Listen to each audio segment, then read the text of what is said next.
ॐ सोमनाथाय नमः।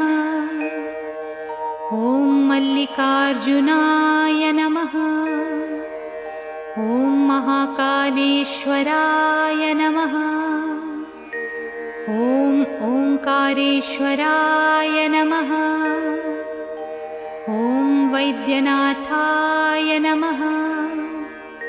ॐ भीमशंकराय नमः। ॐ रामेश्वराय नमः। ॐ नागेश्वराय नमः। ॐ विश्वेश्वराय नमः। ॐ त्र्यंबकेश्वराय नमः। ॐ केदारेश्वराय नमः। ॐ भुस्मेश्वराय नमः।